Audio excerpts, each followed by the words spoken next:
Livro de Josué, capítulos 19 e 20. A segunda porção de terra foi entregue por sorteio aos clãs da tribo de Simeão. Sua herança ficava dentro do território de Judá. A herança de Simeão incluía Berseba, Sebá, Moladá, Azar-Sual, Balá, Azem, Eutolade, Betul, Ormá, Ziclag, Bet-Marcabote, Azar-Susa, Bet-Lebaote e Saruém, 13 cidades com os povoados ao redor. Também incluía Aim, Rimon, Éter e Azã, 4 cidades com os povoados ao redor, e também os povoados vizinhos até Baalat-Bir, também conhecida como Rabá do Negueb. Essa foi a herança designada aos clãs da tribo de Simeão. Sua porção de terra foi tirada de uma parte da herança de Judá, pois o território de Judá era grande demais para eles. Assim, a tribo de Simeão recebeu sua herança dentro do território de Judá. A terceira porção de terra foi entregue por sorteio aos clãs da tribo de Zebulon. A divisa da herança de Zebulon chegava até Saride. Dali prosseguia para o oeste, passando por Maralá, chegando até Dabesete e seguindo para o ribeiro, junto a Joqueneão. Na direção oposta, a divisa se estendia para o leste, desde Saride até o limite de Quislot-Tabor, e dali para Daberate, subindo até Jafia. Depois continuava para o leste até Gat-Efer, Et-Cazim e Rimon, e fazia uma curva na direção de Neá. A divisa norte de Zebulon passava por Anatom e terminava no vale de Iftael. Além das cidades mencionadas, ali estavam Catate, Naalau, Sinron, Idala e Belém, 12 cidades com os povoados ao redor. A herança designada aos clãs da tribo de Zebulon incluía essas cidades com os povoados ao redor. A quarta porção de terra foi entregue por sorteio aos clãs da tribo de Sacar. Seu território abrangia as seguintes cidades: Jezreel, Quesulote, Sunem, Afaraim, Sion, Aanarate, Rabite, Quizion, Ebes, Remete, Enganim, Enhadá, Bet-Pazes. A divisa também chegava a Tabor, Sazima e Bet-Semes e terminava no Jordão. 16 cidades com os povoados ao redor.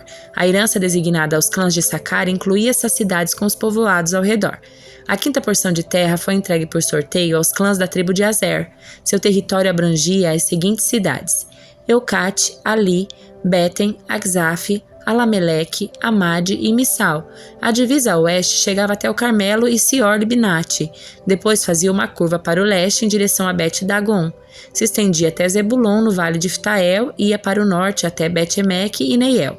Dali prosseguia para Cabu, ao norte, Abdon-Reob, Amon e Caná até o grande Sidom. Depois, a divisa fazia uma curva em direção a Ramá e a cidade fortificada de Tiro, de onde virava em direção a Oza e terminava no mar Mediterrâneo. O território também incluía Mebel, Aquzibe, Umá, Afec e Reob, 22 cidades com os povoados ao redor. A herança designada aos clãs da tribo de Azer incluía essas cidades com os povoados ao redor. A sexta porção de terra foi entregue por sorteio aos clãs da tribo de Naftali. Sua divisa começava em Elef, no carvalho de Zaanim, passava por Adame Negueb e Jabneel, até Lacum e terminava no Rio Jordão. A divisa oeste passava por Asnot, Tabor e ia para o Cote.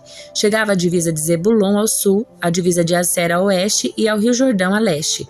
Suas cidades fortificadas eram Zidim, Zer, Amate, Rakate, Kinerete, Adamá, Ramá, Azor, Quedes, Edrei, Em-Azor, Irão, Migdael, Orem, Bet-Anate e Bet-Semes, 19 cidades com os povoados ao redor. A herança designada aos clãs da tribo de Naftali incluía essas cidades com os povoados ao redor. A sétima porção de terra foi entregue por sorteio aos clãs da tribo de Dan. O território designado como sua herança abrangia estas cidades: Zorá, Estaol, Irsemes, Saalabim, Aijalon, Itla, Elon, Timna, Ecrom, Eutec, Gibteon, Baalat, Jeude, Beni-Beraque, Gat-Rimon, Mejarcon e Racon, e o território em frente de Jope. Os membros da tribo de Dan tiveram dificuldade em tomar posse da sua terra, por isso atacaram a cidade de Lezém. Eles a tomaram, massacraram seu povo e se estabeleceram nela. Mudaram o nome da cidade para Dan em homenagem a seu antepassado. A herança designada aos clãs da tribo de Dan incluía essas cidades com os povoados ao redor. Depois que todo o território havia sido repartido entre as tribos, os israelitas deram a Josué uma porção de terra como herança no meio deles, pois o Senhor tinha dito que ele poderia receber qualquer cidade que quisesse. Ele escolheu Timnat-Sera, na região montanhosa de Efraim.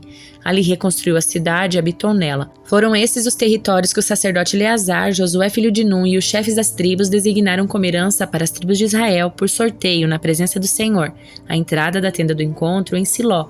Assim, concluíram a distribuição da terra. O Senhor disse a Josué: Diga aos israelitas que designem a cidade de refúgio de acordo com as instruções que dei a Moisés. Qualquer um que matar alguém acidentalmente e sem intenção poderá fugir para uma dessas cidades. Serão lugares de proteção contra os parentes da vítima que quiserem vingar sua morte. Ao chegar a uma dessas cidades, a pessoa que tirou a vida de alguém comparecerá diante das autoridades à porta da cidade e apresentará seu caso. Eles permitirão que essa pessoa entre na cidade e lhe darão um lugar para habitar no meio deles. Se os parentes da vítima forem até lá para vingar sua morte, as autoridades não entregarão o acusado, pois ele matou alguém sem intenção e sem hostilidade anterior. O acusado, porém, deve permanecer na cidade a ser julgado pela comunidade que dará o veredicto. Continuará a viver na cidade até a morte daquele que era o sumo sacerdote na época do acidente. Depois disso, terá liberdade de voltar para sua casa na cidade de onde fugiu.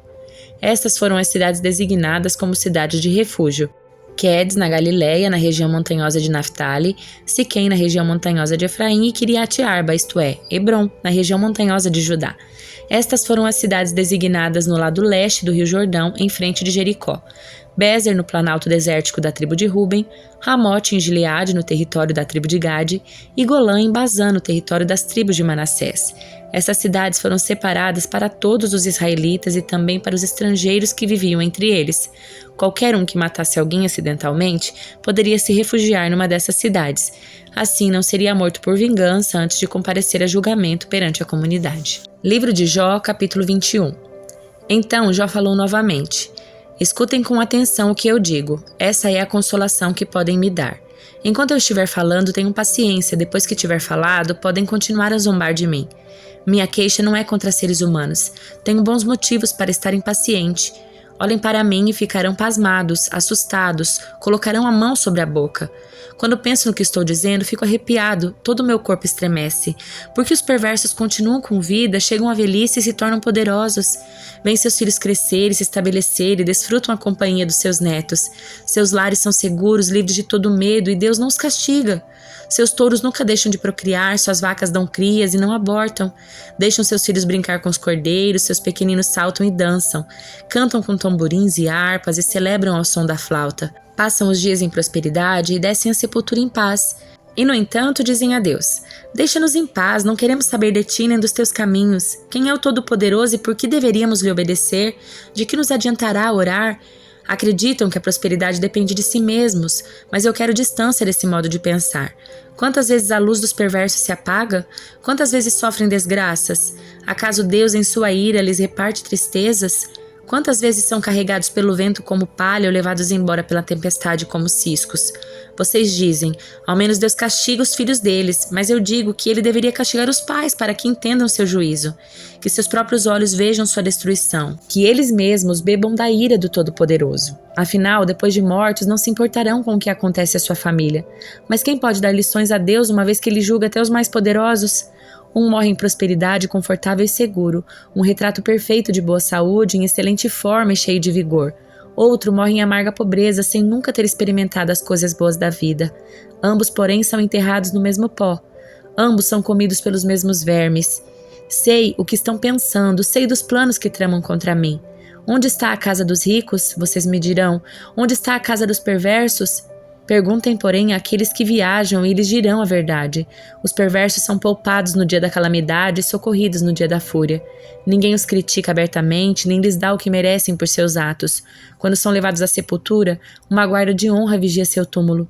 A terra lhes dá doce repouso e uma grande multidão acompanha o funeral e presta homenagem enquanto o corpo é sepultado. Como podem suas palavras vazias me consolar? Suas explicações não passam de mentiras. Livro de Atos, capítulo 15.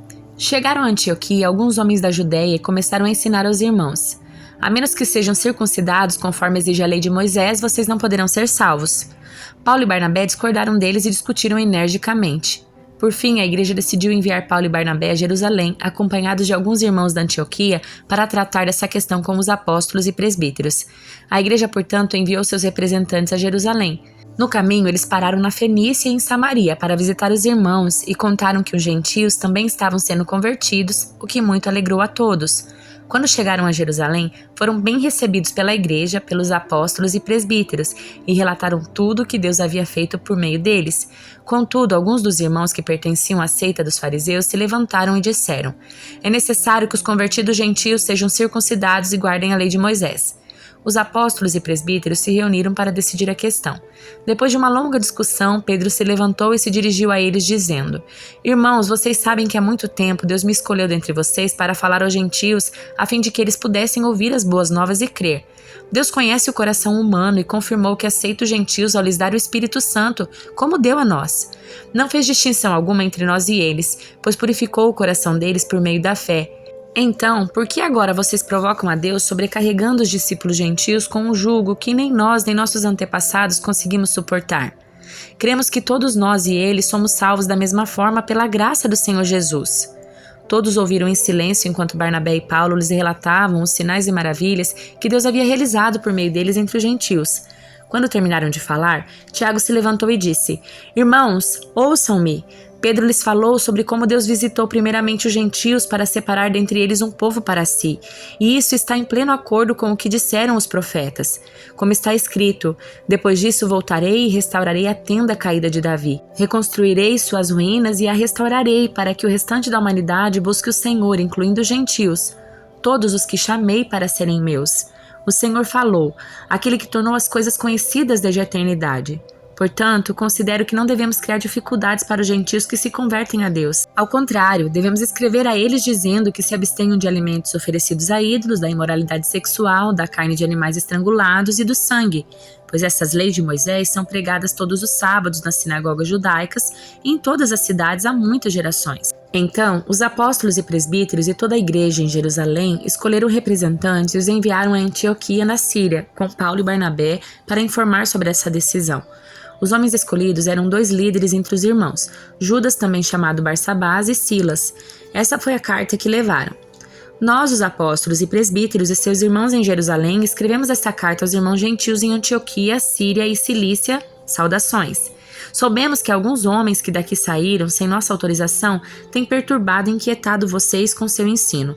Portanto, depois de chegarmos a um consenso, resolvemos enviar-lhes alguns representantes com nossos amados irmãos, Barnabé e Saulo, que têm arriscado a vida pelo nome do nosso Senhor Jesus Cristo.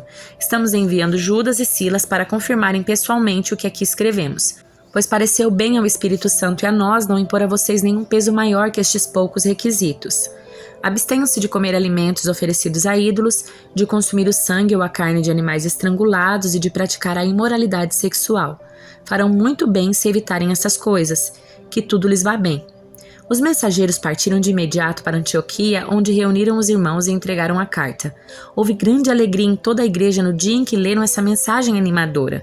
Então Judas e Silas, ambos profetas, encorajaram e fortaleceram os irmãos com muitas palavras. Permaneceram ali algum tempo e depois os irmãos os enviaram em paz de volta à igreja em Jerusalém. Silas, porém, resolveu permanecer ali. Paulo e Barnabé ficaram em Antioquia. Eles e muitos outros ensinavam e pregavam a palavra do Senhor naquela cidade. Algum tempo depois, Paulo disse a Barnabé: voltemos para visitar cada uma das cidades onde pregamos a palavra do Senhor para ver como os irmãos estão indo. Barnabé queria levar João Marcos, mas Paulo se opôs, pois João Marcos tinha se separado deles na Panfilha, não prosseguindo com eles no trabalho. O desentendimento entre eles foi tão grave que os dois se separaram. Barnabé levou João Marcos e navegou para Chipre. Paulo escolheu Silas e partiu, e os irmãos o entregaram ao cuidado gracioso do Senhor. Então ele viajou por toda a Síria e Cilícia, fortalecendo as igrejas de lá.